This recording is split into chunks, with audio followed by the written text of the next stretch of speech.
we're going to queer up drag culture. University of Massachusetts hosts drag show to Say Gay. A crowd of over 200 students attended the Say Gay drag show. In partnership with the University of Massachusetts Stonewall Center, the event featured 7 performers from the House of Hors, a Pioneer Valley-based drag company.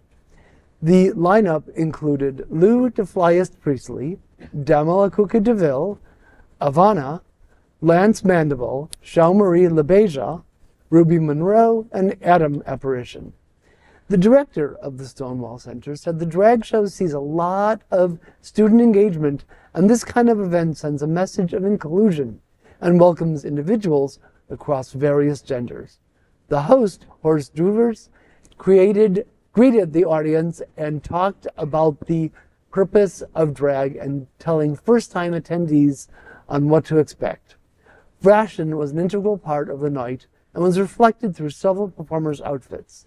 Inspiration was drawn from the Marvel Universe to political and social attacks on drag and trans communities.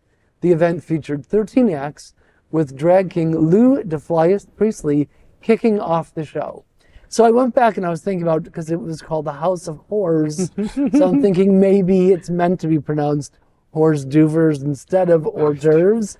Just something that came into my ancient head. But the fact that this took place at UMass Amherst is not at all surprising to me. I mean, Massachusetts is still one of the most, if not the most, liberal states, or should I say commonwealths, in the country. And of course, Amherst is where poet Emily Dickinson resided. We know about Emily. With her queerness. That's right. And Amherst is also near the queer mecca known as Northampton. So it all makes sense. So I taught it before coming to Florida. I taught at UMass Amherst for almost a decade, and when I was there, LGBTQ history wasn't on the books, and I taught it almost every semester I was there, and it always filled up. Like, it was such a special, and I should note, just a shout out to that incredible director that was noted there. That's Genny Beemyn, a dear friend and an incredible advocate, incredible scholar, has written extensively about the history of Washington, D.C.'s LGBTQ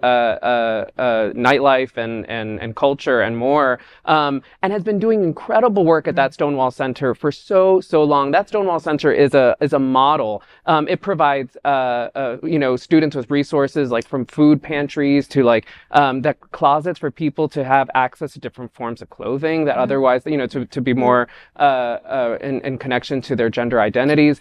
It is just doing kudos. And I lived in Northampton. It was a queer mecca, and it was such an incredible time and space. And I'm just so proud of UMass Amherst. Thank you, Genny, and thanks to all those who participated. It's meaningful to see the story and just be like, y'all are killing it.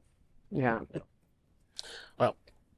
Yep, they absolutely are. Yeah, and I want to say that this story this just puts deep blue and deep red side by side. You would not have this story happening at University of Florida, no, or at Florida State University.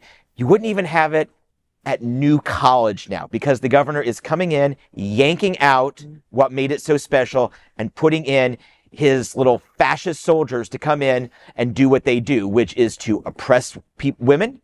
It's to oppress LGBTQ. It is in a less obvious but still very effective way to oppress Black, brown, and people of color. This is what they do. So to see this at a university, at University of Massachusetts, fills my heart with joy. Well, hopefully they have more recruiting, because, with the brain drain coming out of New College, for example, I mean, we're literally looking at Ron DeSantis dismantling a university just because they don't like its politics. Yeah. Well, he's disrupting it because he's running for president, and he needs to have he's trying to be the mini Trump, and he's trying to bring everybody back to him if Trump should, have to run from prison. Please. We can only hope.